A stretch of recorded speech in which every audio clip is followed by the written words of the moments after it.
modern day masculine man, take one.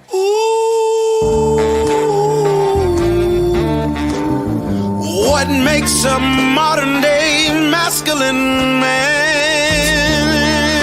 When you drink your liquor straight, a modern day masculine man. I pay all the bills and I tells my woman the truth. Got my shit together, do what I wanna do, say what I wanna say. I won't break you, are not me, and I am not you. I kept it real, so now I can do what I wanna do. Modern masculine man. Welcome to Man School. Welcome to the Modern Masculine Man Podcast, Mitch. Woo!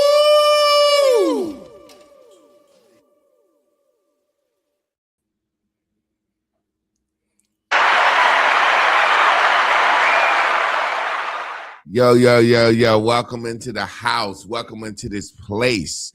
I remember when I was growing up, we used to sing this song, Trav. You might have sang it if you sang it in church. Join in with me. Welcome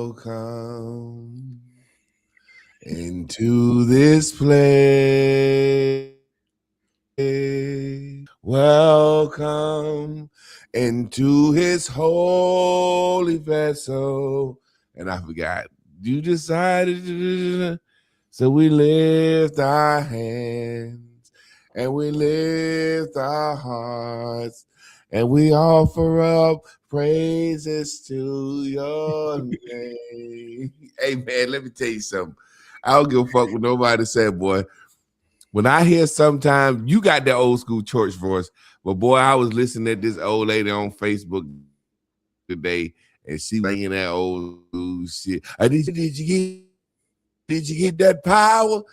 Thing I do miss about church is that feeling that go up and down your spine when that hair stand up on your spine when the motherfuckers really get to singing in there. And I ain't felt that out nowhere in the world but church. Man, that even when I thought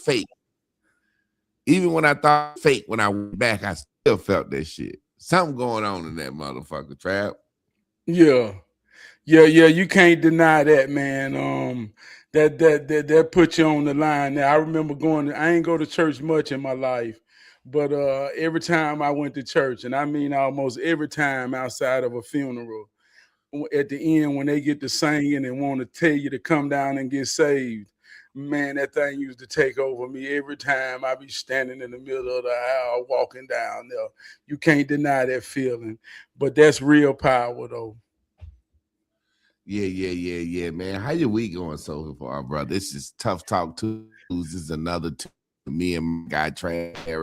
We tough talks, the conversations that people are afraid to have, the conversations that sometimes I'll be afraid to have. Sometimes I just had to goddamn talk about it and get it out, because if I don't, I'm gonna be mad the rest of the motherfucking week. This is Tough Talk Tuesdays, man. How you this week, man? Man, this been an analytical week. Yesterday was the anniversary that I began my journey 22 years ago. So, man, every time I get to this anniversary, I always say that pain plus purpose equals power. So, like you say, 22 years ago, me and my wife, we had a stillborn son and we planted a seed. And so every year, man, getting ready to go into the spring, I analyze how I've grown this year, this cycle, on the journey. So it's been real analytical. And to be honest with you, Javon, man, I've been hard on myself this week, man. Really focusing on my leadership.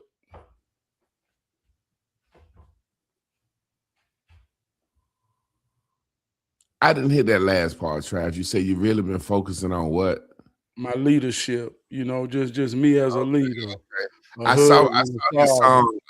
saw your song on. I know you was doing some AI songs, but then when I listened to this, I said, "Damn, this sound like about when he lost his little man." You know what I'm saying? Like this sound like a real song. You said that's a real song you made back in the day. Yeah. And to be honest, man, I'm glad you asked that. I've been doing music for 22 years. And in 22 years, that song, that's the only thing I ever wrote in my whole life for doing music is that verse for my son. And I planted that with him. And I ain't never put a pen in the paper ever again since I've been doing music. So that song means something to me, man. Like I say, powerful, powerful week for me. That's what's up, man. You know me, just since we talking about it, man, I'll be honest with you. I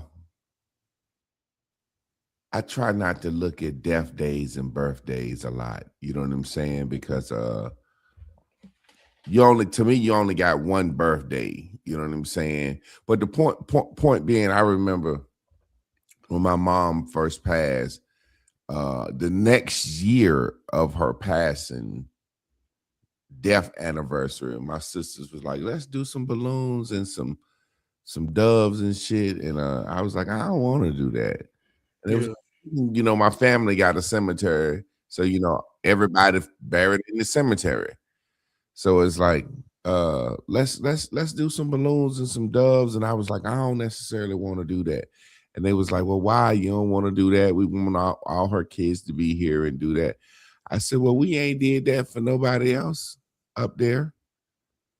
We do that for grandma and grandpa. You know what I'm saying? We ain't do that. So we gonna esteem her above everybody up there. And then it was like, then it turned into, well, we gonna clean off everybody's grave, and you know what I'm saying? We're gonna decorate everybody's grave, and it just turned into like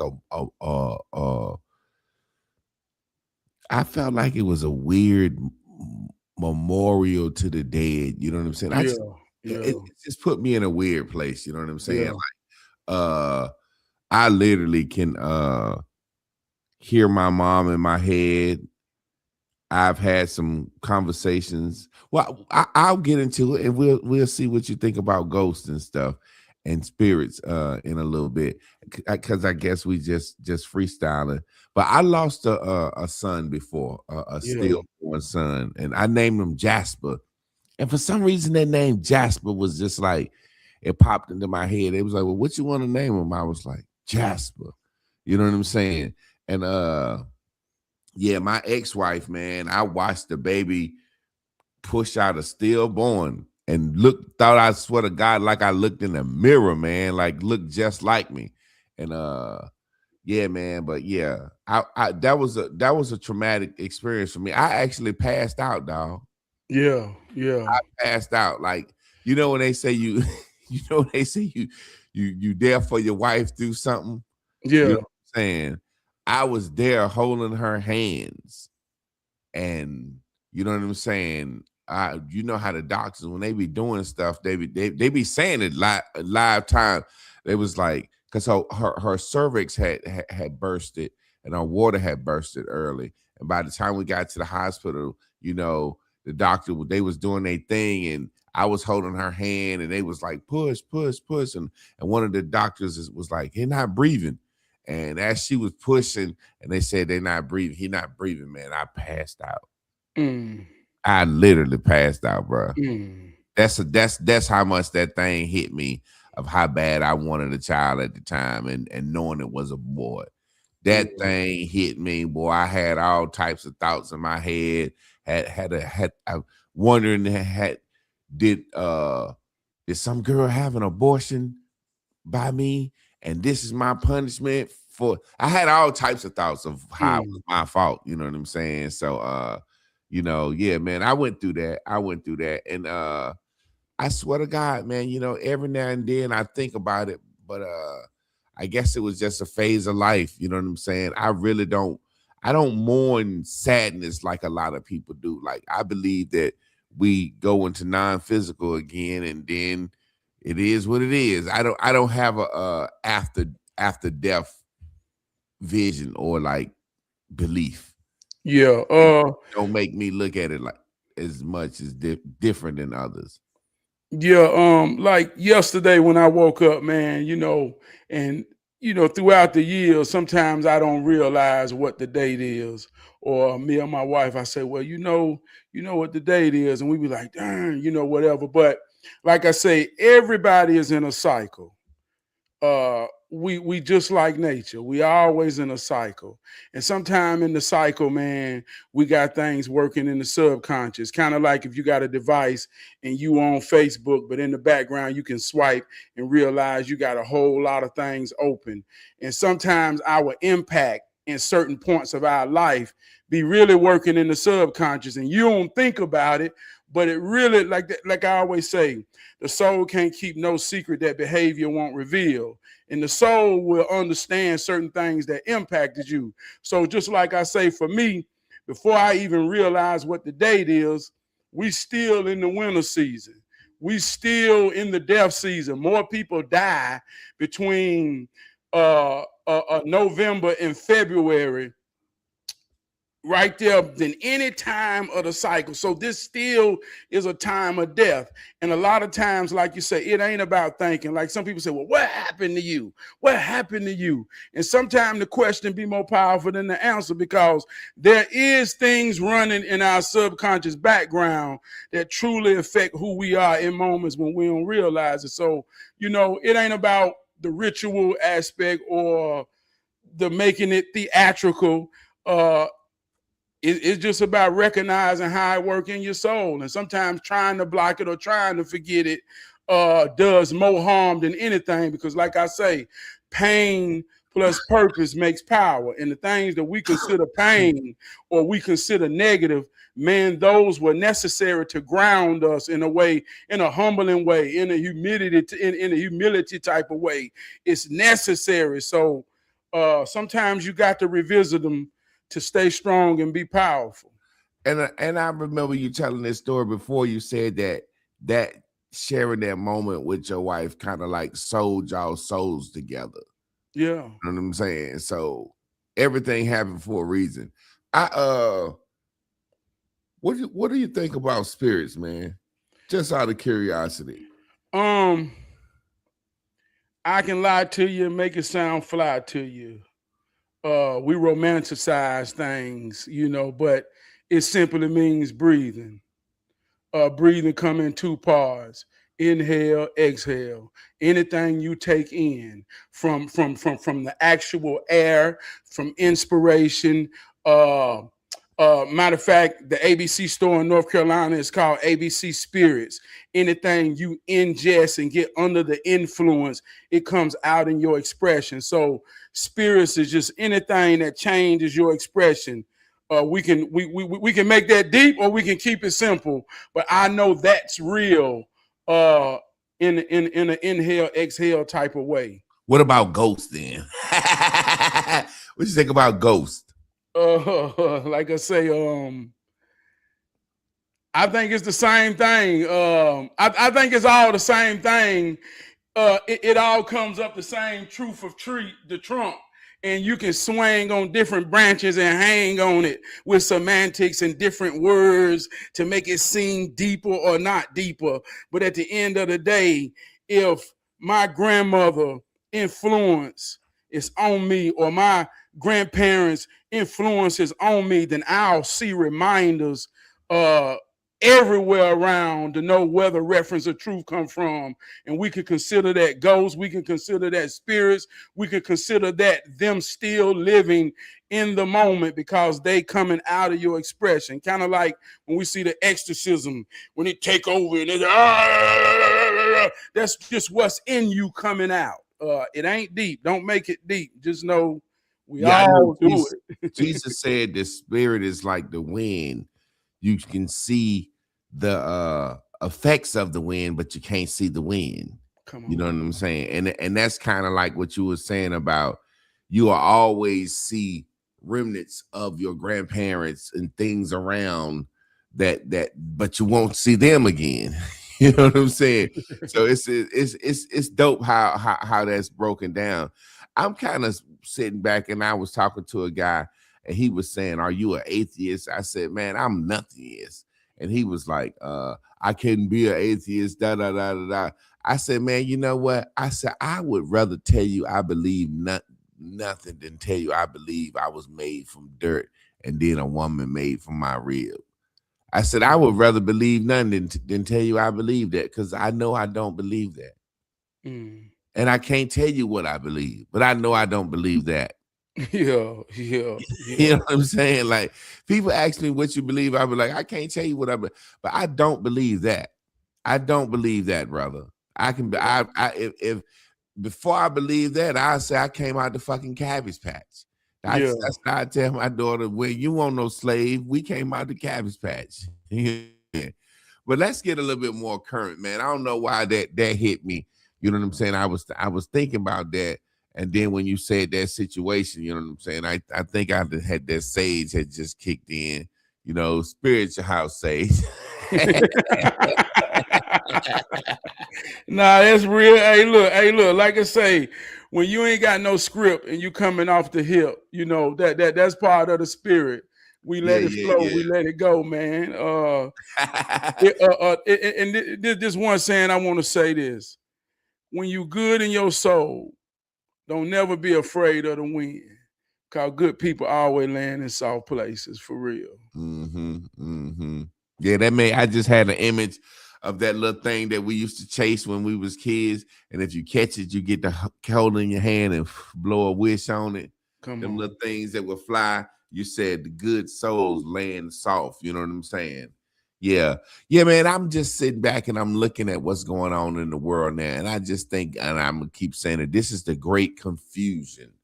This is the great, when they were saying Trump derangement syndrome is a thing, you know what I'm saying? I don't give a fuck about Trump. I tell people this all the time. I'm looking at what we see in front of us. I remember when Trump first came president, black people were saying, he ain't my president, but he was your president. White people didn't say, Obama not my president, Obama not my president. You see what I'm saying? Yeah. So I'm not saying I love Trump. This is what I'm saying. I'm talking about the delusion of the world. Say, for example, you remember when OJ was on trial? I thought OJ was guilty. Yeah. Did you think OJ was guilty? I ain't gonna say I thought he was guilty. I ain't gonna say I did. I didn't know. I was hoping he wasn't guilty. Okay, there we go. Now let's get into what I'm saying. This is the juxtaposition I'm talking about. I thought OJ was guilty, but I was hoping he wasn't guilty. But they had so much shit on OJ, I was scared that OJ was gonna get convicted. But I thought that bitch was guilty. When OJ got off, man, I was crying in school. I remember my senior year, we ran out into the hall. The white kids was on one side of the school crying. The black kids was goddamn celebrating. You know what I'm saying? And it was a situation where, as a black person, I was like, a nigga finally got away with killing a white person. Yeah. I just felt like OJ got away. You see what I'm saying? It was kind of like when Rodney King got his ass beat and them cops got off. The white people was happy and the black people was sad. Now, the point being is this. White people felt a certain way when OJ was found innocent because they thought he was guilty. And black people felt a certain way. In the very same way, when Barack Obama won the presidency, I went to work and white people were quiet and somber, and black people was walking with a motherfucking pep in our step. And they just had to live with it. Yeah. You see what I'm saying? Now, we living in a world right now where the Clintons are being deposed by Congress. They're going through real live depositions about the Epstein trial. Even Bill Clinton has said out of his mouth, Donald Trump ain't had nothing to do with Epstein. And people are still saying Donald Trump, Epstein, and ignoring the fact that the Clintons are actually being deposed. So my thing is this. What's so hard about maybe if Donald Trump, even if he is guilty, the government ain't fucking with him. Come on. Maybe he's Teflon Don. Maybe his name trumps all names. We know that's not it. I don't think that's it. But what's so hard about for this time right here for black people to say, it might be a white guy getting off? What is it about Donald Trump? What is it about this situation where Donald Trump is kissing Israel's ass and all the presidents have kissed Israel's ass? What is it about Donald Trump that's got us so fucking crazy and got the world so crazy? Too much of anything is bad for the soul. Gotta maintain balance to maintain control. Barack Obama represented a polarity. He gave black people hope. That hope was strong in American history. Like you say, white people had to bear that for 8 years. Sad. Here comes the balance. Trump is the balance. The game don't change. The players do. Joe Biden, and let me tell y'all something. In 50 years, Joe Biden's name won't exist in any of this. He's not even, all of this, Joe Biden don't exist. It will be Trump and Obama, the two polarities that changed America forever. But here's how you know the game. The game don't change, the players do. Just like you brought up OJ. They wanted OJ. That was balance. That was a real play. And here's how you know it was a play. Because OJ was innocent and nobody really gave a fuck about who killed her. They didn't care anymore. They didn't further to get justice. Nobody really gives a fuck about an Epstein file. I saw a real life pedophile on Facebook. I know him. I know he fucked young girls. Tell me why they won't release the Epstein files. We're just saying any goddamn rhetoric to be saying shit because we programmed to say it.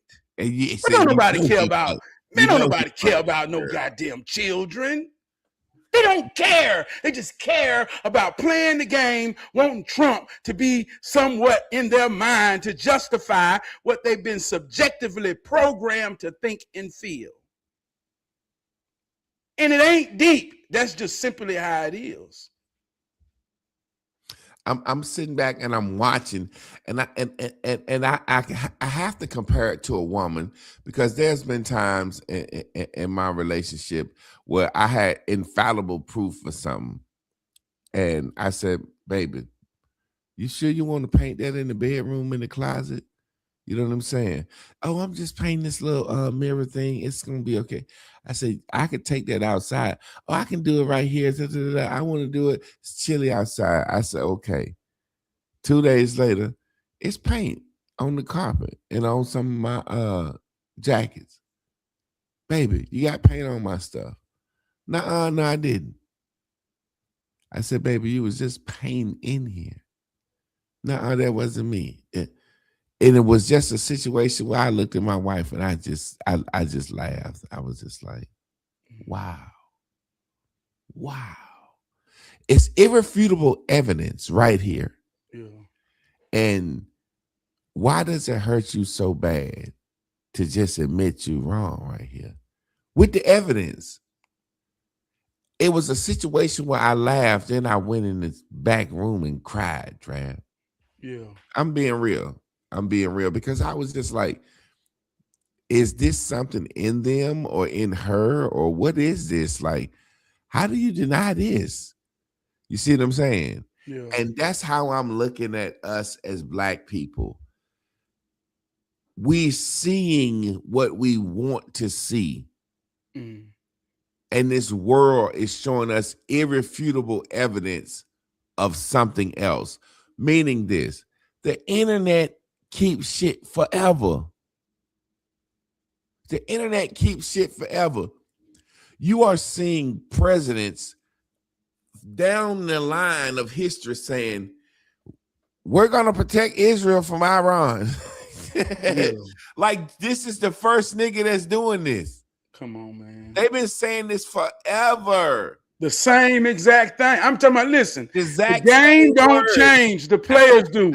They saying the exact same thing. Everything Trump said in the State of the Union, Barack, Biden, Hillary, Clinton, Bush, they said the exact same thing, the exact I'm so same glad you can way. see it, this man. ain't no cap. I'm so glad you can see it, Trav.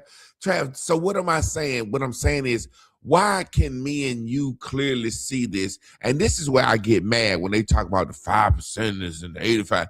Me and you ain't that fucking smart. We can clearly see it because it's in fucking front of us. It ain't like digging a hole, like you said, it ain't deep. They're saying the exact same fucking thing. I posted video footage today, right? People don't understand that politics, that's what it is. People don't understand that when Hillary Clinton was running against Barack Obama, she said, Donald Trump. The point I'm making is I posted video of her saying, we have to peacefully negotiate with Iran. That's the best way to solve their policy. And then the very next year with a shorter haircut saying, we will bomb Iran and obliterate the entire nation with a force they've never seen before. And it's like, you're seeing politicians say shit based on who they running against. And at the time, the internet does not disappear. Yeah. Listen, man, for 4 years, I told you Biden won't exist 20 years from now. But for 4 years, these same political fanatics of Trump had no interest in politics for 4 years. They didn't talk. We talked religion. They didn't talk politics. It was Obama, Trump, bing, bing, bing, bing, bing, bing, Biden, we ain't interested. Trump, bing, bing, bing, bing, bing, bing, bing. Hey, look, man, I don't know how to explain it neither. But let me ask you a question. And I really want you to break this down in a master teacher type of way, because this is what it boils down to.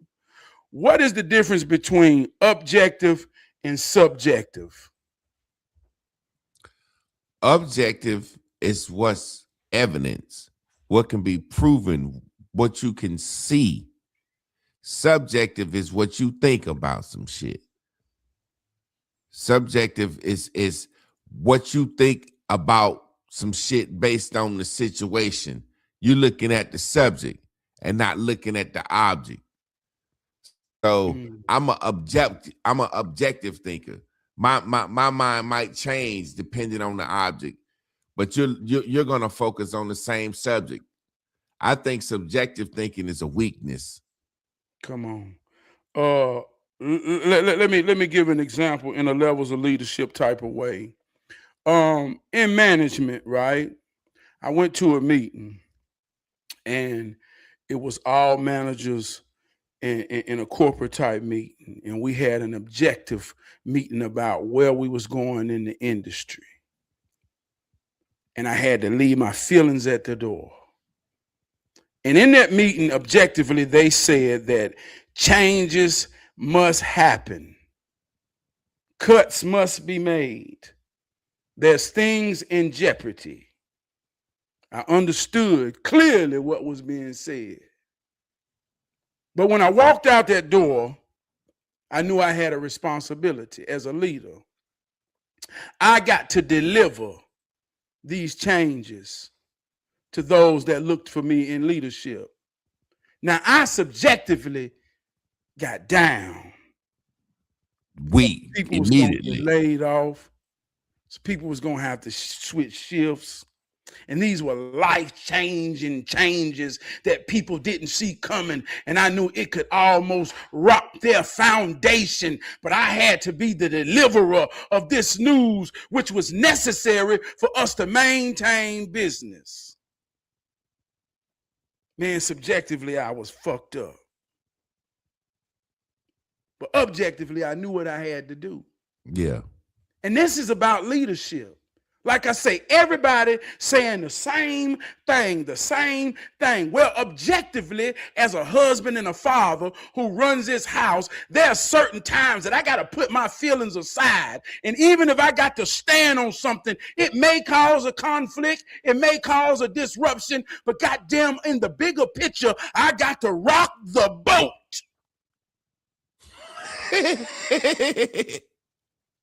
But if I can't understand that as a man objectively, then subjectively, well, I don't want her to feel like this, and I don't want them to know this, and I don't want them. And I started to get this old bitch ass mentality. While the big picture get lost in my feelings. See, amongst men, we tell each other, get out your fucking feelings. You got to have a clear mind to understand how to make decisions. And some of the hardest decisions you got to make to overall the big picture, man, some people got to hurt in it. And that's what make people being worthy or being understanding if they ready to be a leader. Because if you ain't ready to be a leader, you can't make them hard decisions. So you can't make them hard decisions when somebody cutting short and bullshitting, and you got to sit them down and talk to them like an adult. With no misunderstanding. I ain't trying to chow you. I ain't trying to shorten you. But I'm telling you, objectively, you got expectations and requirements. And if you either can get them or you can't, I hate to tell you, this ain't going to work. This relationship ain't going to work objectively. Subjectively. See how this works? So I'm using this example to say, we looking at politics. We looking at everything through our feelings, and these feelings has been cultivated and programmed like a goddamn voodoo spell. And we don't realize it, man.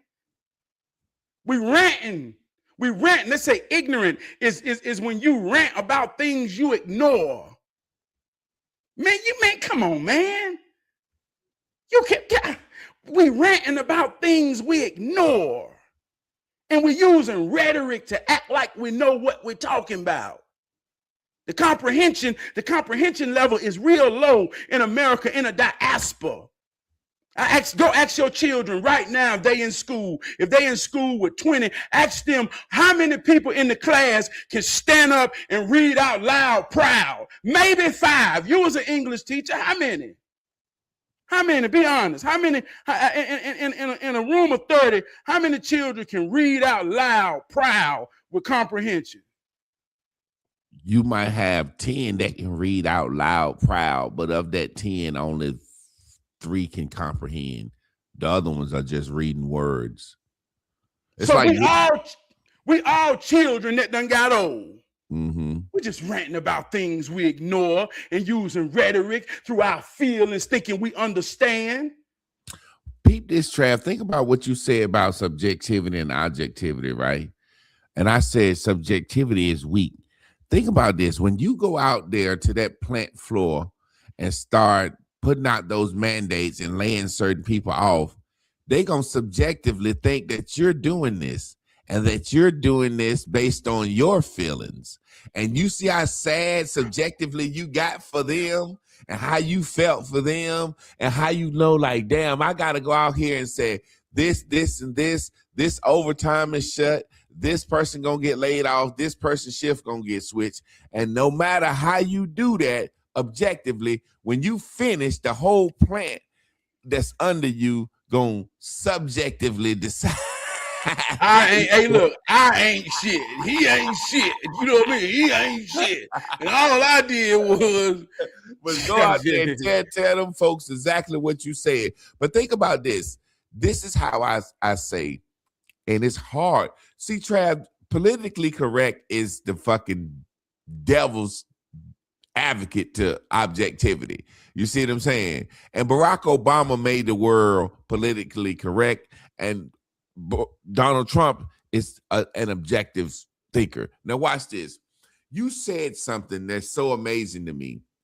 A girl can have a bad boyfriend that she like and love and fuck her over. And she said, as soon as she break up with him, she said, I got to try a good guy. Then she get a good guy. And she realized this nice motherfucker ain't shit. He just trying to get some pussy the nice way. I'm going to go back to the bad guy. Then I'm going to go back to the good guy. I'm going to go back to the bad guy.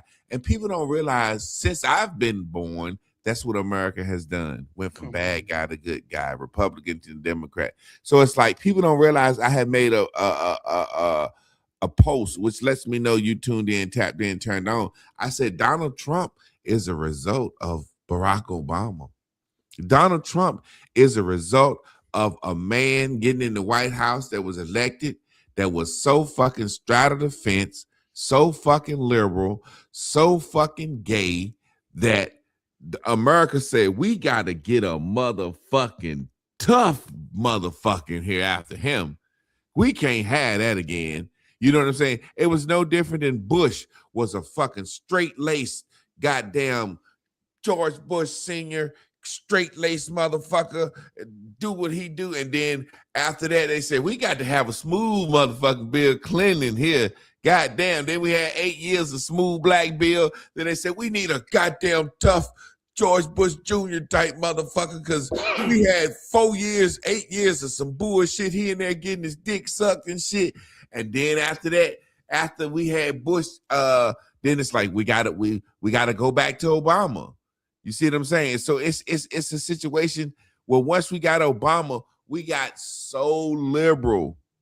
We got so politically correct that we couldn't say nothing about nothing. So when Trump came in the office being objective, saying anything, what he say, he is the result of Trump. Our next president after Trump, if it continues the cycle, which I think the cycle is being broken now, because what we're starting to realize that one party will fucking just all out lie. I'd rather be ignored than lied to. The Republican Party will ignore black folks. They will ignore Latinos. They will ignore immigrants. The Democrats will lie to those people I just said. And I think the world is starting to see these motherfuckers just lying.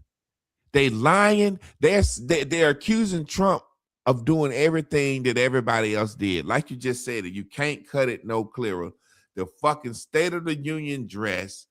Every one of them say the same things. When every one of them, when you speak on immigration, you can go down the fucking list. Same thing. And every one of them said it's too many immigrants taking good jobs from the American people, and I will deport immigrants. Everyone said the exact same fucking thing.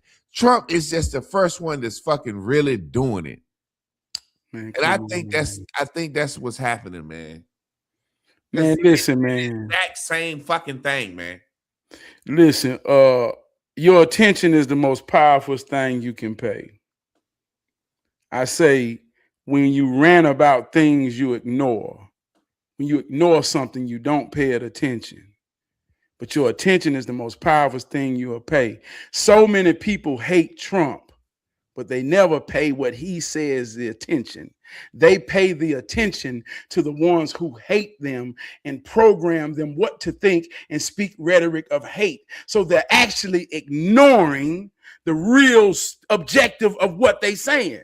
Because if you just pay attention to what he's saying, then you can objectively understand the game. It ain't about agreeing or disagreeing. It's about understanding the game. Who got the ball? Who passes the ball? And you realize that your ball is really, the ball is really your mind. Like I say, we don't remember 5 years ago that COVID, the quarantine, we don't remember that no more on how politics got the ball. In COVID, they showed you that Jesus is only a product of the state. Church is a product of the state. The government shut church down and put everybody's faith on the clothesline to dry out. We are the ones that you need to trust to make it through this. And since then, look at how much, man, we use fear to almost say that Donald Trump is going to destroy the world.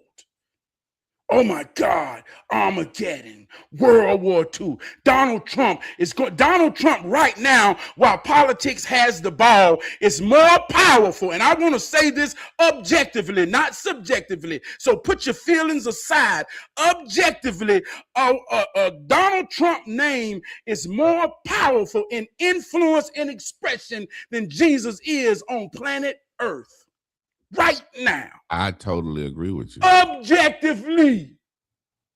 This ain't got nothing to do with whether you believe or not. Come on, man. I totally agree with you because you can see it. You see Christians afraid and worried that this man is going to destroy the earth. You know, it's funny because I was teaching on Facebook and I was talking about the Balfour Agreement in 1917. Woodrow Wilson. This shit can be looked up. 1917, Woodrow Wilson and sat down and wrote 14 points of why the U.S. should always back Israel, the Jews, and he basically said, in 1917, we're going to make sure the Jews take over Palestine.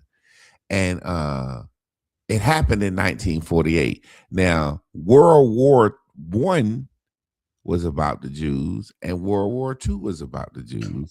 And World War III, which they saying now, will be about the Jews. And it will always be like that because Jerusalem is the capital of Israel.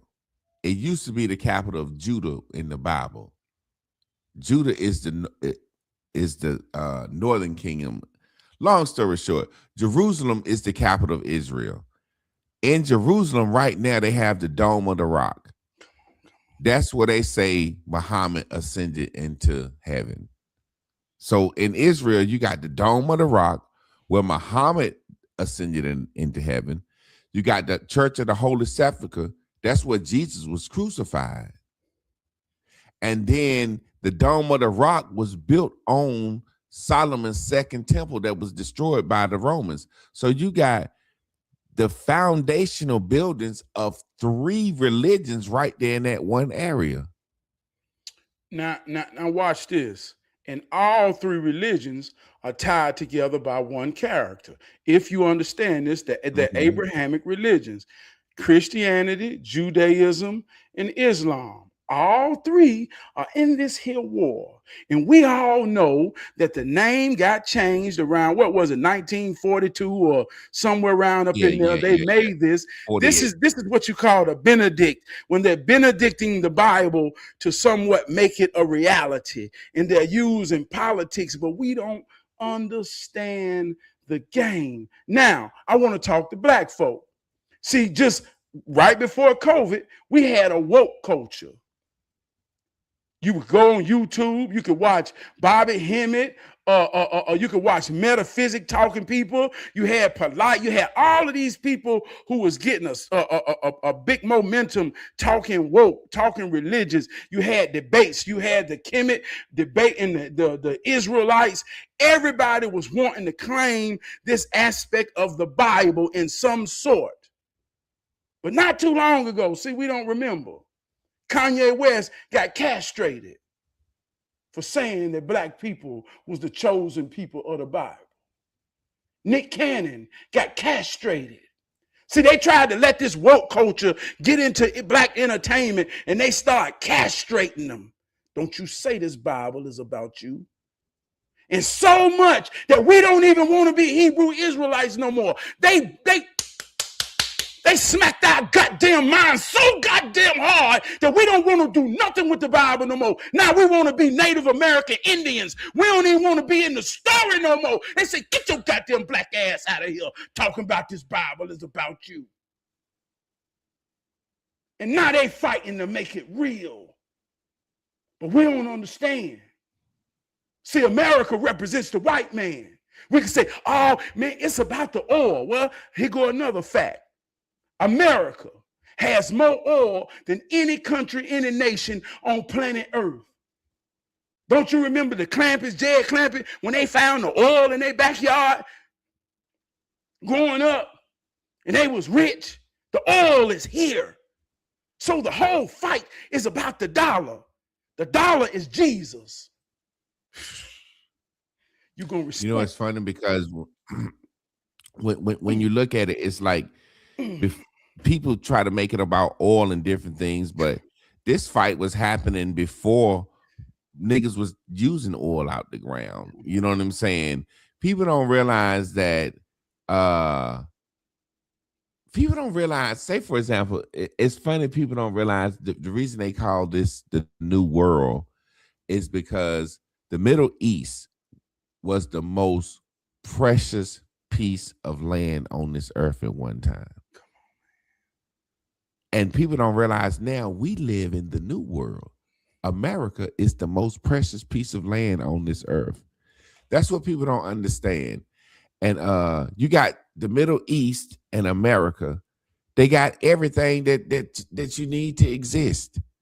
You see what I'm saying? So the point I'm making is Christians, Jews, and motherfucking Muslims have been fighting over this area forever before they knew oil was in the ground.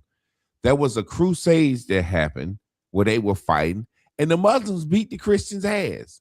And that's why the Spanish Reconquista, Christopher Columbus is tied into it, because after the Muslims kicked the Christians' ass, he was charged with going looking for somewhere else to live.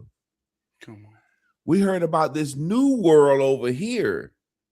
Now that we come over here and establish this new world, we still want that over there too. America don't forget nothing now.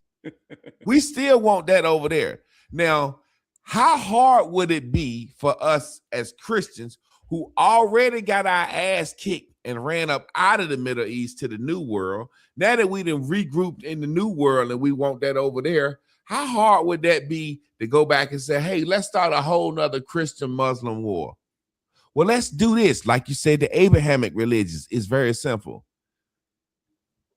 Instead of us fighting the Muslim for this area again as Christians, let's put the Jew over there in the middle of them, the father of us both. And when you put Israel right in the middle of Palestine, in the middle of the Middle East, now you have a Christian ally. Come on, man. Over there. So Christians have an ally in the Middle East. So instead of us trying to take the Middle East, we just back Israel, and Israel tell us everything that's going on over there. So what you essentially has is America ruling the Middle East without even have to fight the Muslims again. Now, watch this. Haven't you noticed every election all over the country, it's Muslims running for office? They're doing a jihad trying to take over our government. We're trying to take over their religion, and they're trying to take over our government. Those Somalis in Minnesota, they're Muslims. They're Arab Muslims. And people looking at them thinking they black. No, they speak Arab. They Arab Muslims. So what you have is a situation, we as America, like, shit, long as we got Israel in the Middle East, we got a spy, we got an ally, and we always gonna protect them, because in protecting them, we got an excuse to bomb anybody in the Middle East that we need to. We taking that land back. That's all that is. That's why the Balfour Agreement, that's why the president said, we're gonna put them over there. In World War I, we're gonna put them over there. World War II, they got kicked out of Germany. We're gonna get them somewhere. And they over there. We had 2 world wars over them being over there. This is about the United States taking the Middle East back, man. This ain't about nothing else but that. This 3rd World War, Israel. That's why you see every president say, we're gonna support Israel. Bill Clinton, we're gonna support Israel. Israel's an ally. Barack Obama, we're gonna support Israel. Everybody say we're gonna support Israel.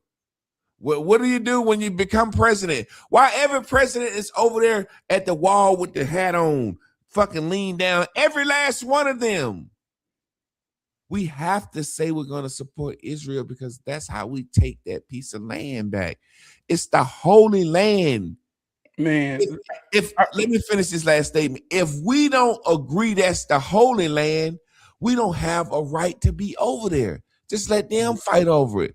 We calling it our Holy Land too, though. We ain't even over there. Hey, look. I want to ask you to break this down. Break down the covenant between the two brothers that made Islam and Christianity, about the scripture where it talk about it being an allegory. But break down that covenant and how the two brothers went their separate ways. I'm just throwing it out there. Break that down for me. Abraham was married to a woman named Sarah, and God had promised him that he was going to have a child and his seed was going to be innumerable all over the earth. And Abraham hadn't had no kids yet. And angel came to Abraham and was like, yo, you're going to have a son. He's going to come out of your loins. And Sarah heard the angel and laughed. She like, shit. And when Abraham told her that, she was like, shit, we old. We ain't had no kids yet. We ain't going to have no kids. Go into in there and fuck Hagar, who is my handmaiden, and have a kid with her. And Abraham, instead of listening to the angel of God, decided he was gonna go in there and hit that pussy. And he had a son by Hagar named Ishmael. And he was happy, and Sarah was happy, like thinking he got an offspring. But then God was like, no, you fucked up. I told you was gonna have a son of your own out of your own balls. And then God was like, just believe me. And then he had sex with his wife, Sarah, and she had Isaac. You know what I'm saying? And basically God told Abraham, because you fucked your handmaiden and had Ishmael, I'm gonna goddamn test you. You know what I'm saying? But in the meantime, when Isaac was born, that's when Sarah was like jealous before Isaac was born, you know, fucking with Hagar, your son, you know, jealous. And then when she had Isaac, she was like, fuck your son. And so she was just like fucking with Hagar so much. And she went to Abraham and was like, fuck that bitch. Now that we got our own son, send that motherfucker out in the desert. And Abraham, like a little bitch, sent his son Ishmael out into the desert. You know what I'm saying? And God told him, you know, you got to sacrifice Isaac because you ain't believe me for him. And he went up to sacrifice him, and God ended up sending a ram in the bush, and he sacrificed that ram. So that's the story of the Jew and the Muslim coming from the same man's nuts. That's okay. Why Abraham is the father of both of them. Okay, so I asked you that for a reason, and I'm going to break it down into politics. So Abraham represents the family. He represents the lineage, grandmama and granddad and them. The one son represents Islam, the other son represents Christianity. This is why Muslims and Christians are always fighting, because they represent polarity, and they saying we inherit the true family, and they saying, nah, man, you ain't goddamn grandma, you ain't granddaddy favorite offspring, we is over here. So America represents Jesus. That's Christianity. The Jews represents grandmama and them. Think about it in the way it's living now. Grandma and them dead. Aunts and uncles want to act like who got the right to what grandma and them stood for. Now we got siblings fighting. Every time grandma and them die, siblings start fighting like a motherfucker in real life because they want to argue about who got the rights to what grandmama and granddaddy had the most. So America represents Christianity. That's why in America, you got one Jesus with 12 disciples. That's the son going in 12 months. It's our agriculture system. This is the time Jesus was crucified and died. And Easter, when he get ready to come back. See, it's our agriculture story. America, the new world, the New Testament. So they going over there to granddad in them land, where the Jews at. And they telling Muslim them, look, we'll blow your ass up. Keep fucking with grandmama and them. We done told you they left this shit to us. And so we don't realize that it's all connected. It's all the same game. In America, it's the smartest, richest, she really grandma baby. She both powerful and all of them know it. All of them know it. And this ain't got nothing to do with our black ass. This is a fairy tale that's being made true on real blood. And we don't see the game. We don't see the game. We in the game, getting played like the goddamn ball of the game. Let me tell y'all something about America, talking to black people. Use your phone and be smart. Look up population. Man, we about 13 and 12%. Man, the Hispanics got us in America by 10%. They're kicking 30 and 40 in the ass. White folk, 60 and 70. Asians, they up under us still. But the Mexicans, they done came here and they done took our game. We don't die, we multiply. We ain't multiplying no more. They multiplying. They multiplying like a motherfucker. Use your phone. Look at the game. We ain't playing the game, y'all. The game, they putting us out the game because we don't understand. The Mexicans kicking our ass like a ball. I'm going to say this right here, man, on the game. This real talk. This real talk. This ain't got nothing to do with that shit, but I want to say this. I was in Food Line the other day, and I'm in line with two dudes. They dope dealers. But they whispering. I'm sitting there listening. They say, man, the game fucked up, dog. I can't find no way nowhere. He said, man, I'm for real, man. Man, my plug got them scared of ice. They won't move, man. He say, mine too. So I already know the plugs is Mexicans. Plugs them Hispanics. Cartel. We hear these words, but we don't understand the plugs. See, I remember back in the 90s, my cousin them was a plug. They was the plugs. They all went to jail with conspiracy on Fed charges and done got them 20 years. They was the plugs. We ain't the plugs no more. So now we watching the feds run after the plugs, and the plugs got the game fucked up because they scared. But we sitting here looking, cheering, man, we gotta stop ICE. Motherfucker, them the motherfuckers who got your babies fucked up. We can't for them because we don't understand the goddamn game. We're being subjective. We're being subjective, man. In a game that we don't understand. Shit getting played on our mind. I pity the motherfucking fool who called himself after his name anything that's labeled in that cracker game. That's it, man. We being subjective.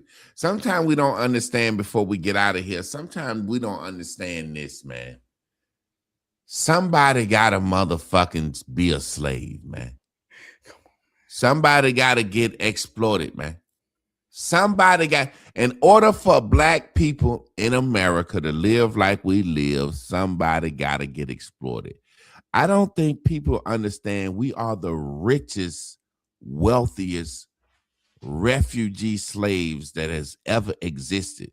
I don't think people understand black people have a short history of slavery. The Jews were slaves 2,000 years, man. Other people were slaves for thousands of years. Black people in America, we only been slaves 400 years. We have a short history of bondage. I don't think we understand that. I don't think we understand that we as slaves, former slaves, our per capita income is like number 5 in the world. Black people, the former slaves, got the wealth of a top 5 country. I don't think we understand how blessed we are.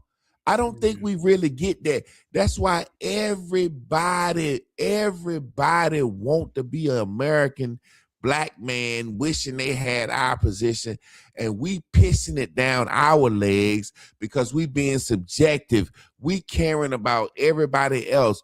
We don't understand that we are the biggest consumers of the white man's tyranny. If it's somewhere somebody getting persecuted, we buying from it. Sell me the goddamn cheaper diamonds. I want them diamonds. Man. We over here, hey, they got kids in sweatshops. Well, shit, I'm buying the Nikes. You know what I'm saying? It's like We are the biggest consumers of oppression, and we don't look at it objectively. Somebody got to go in them mines and dig that zinc and that cobalt, and for us to have these phones and these computers. Somebody got to go get that platinum out the ground so we can goddamn have these goddamn Cadillac converters in our cars. Somebody got to do that shit. I just bought a Cadillac converter for my Honda. It's 3 of them. They were $1,700. If somebody won't dig in that ground, getting their ass kicked, getting that shit out the ground, that Cadillac converter might be $17,000. Come on. Somebody got to be fucked over. It used to be the black people picking cotton, and free labor is the reason this country ran. Now we as black people, we benefiting off motherfuckers picking the fruit. The black man ain't picking the fruit no more. Them goddamn strawberries and grapes and oranges and shit you eating, this Mexicans picking that shit. Somebody got to do that. And I don't think we realize, hey, listen, man, it's some goddamn kids gonna get killed somewhere for you to live like you live, no matter how you cut it. White folks killed black kids in a church back in the day to show black people, you motherfuckers better be scared of us so they can live how they live. These kids just got bombed in Iran in the church. That's just the thing, man. Like you say, it's the same thing happening. Somebody has to be the motherfucker with the foot on their neck for us to eat good.